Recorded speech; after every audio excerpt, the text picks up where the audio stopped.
Do you agree or disagree with CNN? Put in your comments and we will respond. We are judged by our performance. I've had two experiences. Number one is my house almost burned down in Brentwood. And I want the best people possible to be on the front lines fighting that fire. I landed 55 minutes before this plane landed. I could have been on it. So I feel it.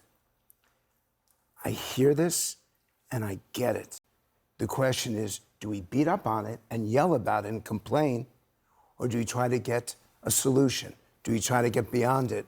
And the problem is, there's nothing I can say that's going to convince you. But in order for us to get beyond it, Donald Trump and the woke right, they have to stop talking about it. The reason that we're talking about it is because it was a deliberate decision that the Trump administration made. I would much rather be talking about the economy and some of the other things that I know that the Donald Trump administration is going to do, but we're not in the now second week of the Trump administration. We are ending it talking about DEI because this was a decision that they made. And to be clear, our discussion of it is not out of nowhere. It's not something we created out of whole cloth. It doesn't mean that we're harping on something that the American people would rather we not talk about.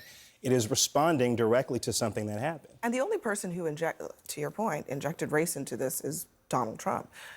We could be having a very normal investigation into a national tragedy, comforting these families.